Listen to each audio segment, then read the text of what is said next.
ഓം gum ഗണപതയേ നമഃ. ഓം ശ്രീ സരസ്വത്യൈ നമഃ. ഓം ശ്രീ സദ്ഗുരുഭ്യോ നമഃ. സുപ്രഭാതം.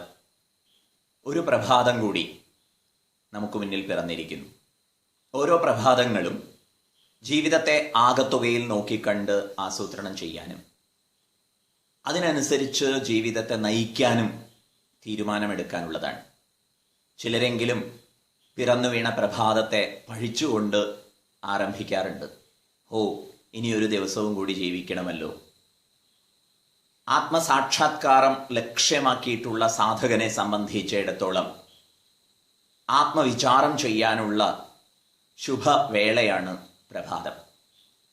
ഇന്ന് ശ്രീമദ് ശങ്കര ഭഗവത്പാദരാൽ വിരചിതമായ ആത്മബോധത്തിൻ്റെ 3-ാമത്തെ ശ്ലോകം നമുക്ക് വിചിന്തനത്തിനെടുക്കാം. അവിരോധിതയാ കർമ്മ നാവിദ്യാം വിനിവർത്തയേത് വിദ്യാ വിദ്യാം നിഹന്ത്യേവ തേജസ്തിമിരസംഘവത്. കർമ്മ അവിരോധിതയാ, കർമ്മം അവിരോധിയാകയാൽ, അവിദ്യാം ന വിനിവർത്തയേത്, കർമ്മം എത്ര ചെയ്താലും അവിദ്യ വിനിവർത്തിതമാകില്ല, അവിദ്യ ഇല്ലാതാവില്ല. അവിദ്യക്ക് വിരോധിയല്ല, പ്രതിയോഗിയല്ല, എതിരാളിയല്ല കർമ്മം. മറിച്ച് അവിദ്യയുടെ സഹകാരിയാണ് കർമ്മം. സാങ്കേതികമായി അവിദ്യയുടെ ഉത്പന്നമാണ് കർമ്മം എന്ന് മനസ്സിലാക്കാൻ സാധിക്കും. അതിൻ്റെ വിശദാംശത്തിലേക്ക് നമുക്കിപ്പോൾ പോകേണ്ട കാര്യമില്ല. ഏതായാലും ശരി, കർമാനുഷ്ഠാനങ്ങൾ എത്ര ചെയ്താലും ആത്മബോധം ഉണ്ടാവില്ല എന്ന് മനസ്സിലാക്കേണ്ടതുണ്ട്. പിന്നെ എന്താണ് അവിദ്യയെ നശിപ്പിക്കുന്നത്? വിദ്യ അവിദ്യാം നിഹന്തി. വിദ്യയാണ് അവിദ്യയെ നശിപ്പിക്കുക. വിദ്യ കൊണ്ട് മാത്രമേ അവിദ്യ നിരാകരണം, അജ്ഞാന നാശനം ഉണ്ടാകുന്നുള്ളൂ. ആത്മബോധം, അതാണ് അവിദ്യയെ, ആത്മാവിനെ സംബന്ധിക്കുന്ന അറിവില്ലായ്മയെ നീക്കാനുള്ള ഉപായം. ഭഗവത്പാദർ ഉദാഹരണം കൊണ്ട് സമർത്ഥിക്കുന്നു. തേജസ് തിമിര സംഘവത്. തേജ പ്രകാശം, തിമിര സംഘം ഇരുട്ടിൻ്റെ സംഘാതം, കൂരിരുട്ട്. കൂരിരുട്ടിനെ നീക്കാൻ വെളിച്ചം ഒന്നു മാത്രമേ പ്രതിയോഗിയായിട്ടുള്ളൂ. ആചാര്യന്മാര് തമാശയായിട്ട് പറയും, ഒരാൾ ഇരുട്ടുമുറിയിൽ ഇരിക്കുന്നു. അദ്ദേഹം ഇരുട്ടിനെ നീക്കാൻ വേണ്ടി അടിച്ചുവാരി കളയാമെന്ന് തീരുമാനിക്കുന്നു. അതുകൊണ്ട് ഇരുട്ട് നീങ്ങില്ല. മൺവെട്ടി ഉപയോഗിച്ച് കോരിക്കളയാമോ? സാധ്യമല്ല. പ്രാണായാമം ചെയ്യുന്നതുകൊണ്ട് ഇരുട്ട് നീങ്ങിക്കിട്ടുമോ? ശീർഷാസനത്തിൽ നിൽക്കുന്നതുകൊണ്ട് ഇരുട്ട് നീങ്ങിക്കിട്ടുമോ? അനുഷ്ഠാനങ്ങൾ കൊണ്ടൊന്നും ഇരുട്ട് നീങ്ങില്ല. മറിച്ച് വെളിച്ചം തന്നെ വേണം. സ്വാഭാവികമായിട്ടും അനുഷ്ഠാനങ്ങൾ പിന്നെ എന്തിന് എന്ന ചോദ്യം വരും.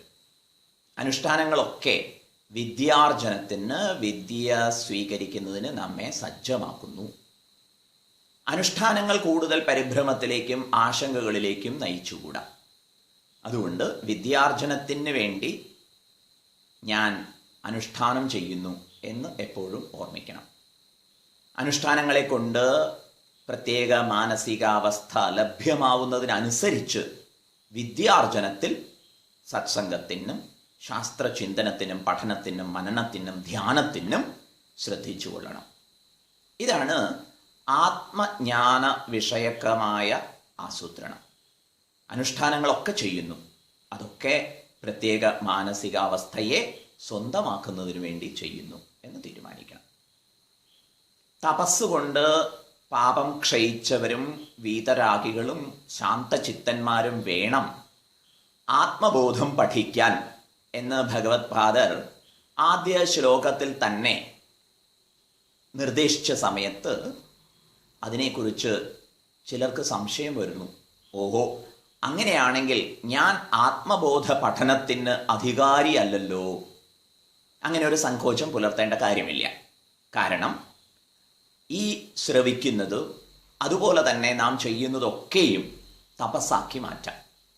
അന്ധകരണ ശുദ്ധിക്കും ഏകാഗ്രതയ്ക്കും ലക്ഷ്യമാക്കി ചെയ്യുന്ന എല്ലാ കർമ്മങ്ങളെയും തപസ് എന്ന് വിശേഷിപ്പിക്കാവുന്നതാണ്. അത്തരത്തിലുള്ള തപോനുഷ്ഠാനം കൊണ്ട് നമുക്ക് യോഗ്യത കിട്ടുമാറാവട്ടെ.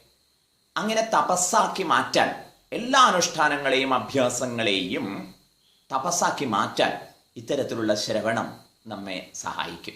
അതുകൊണ്ട് ഒരു വശത്ത് ശ്രവിക്കാം, മറുവശത്ത് അനുഷ്ഠാനങ്ങളിലും കർമ്മങ്ങളിലും മുഴുകാം. അനുഷ്ഠാനങ്ങളും കർമ്മങ്ങളും തരുന്ന ശുദ്ധി അനുസരിച്ച് ശ്രവണം കൂടുതൽ ആഴത്തിലുള്ളതാകും. ഏവർക്കും ഈ പാതയിൽ ഉത്തരോത്തരം പുരോഗമിക്കാൻ സാധിക്കുമാറാവട്ടെ.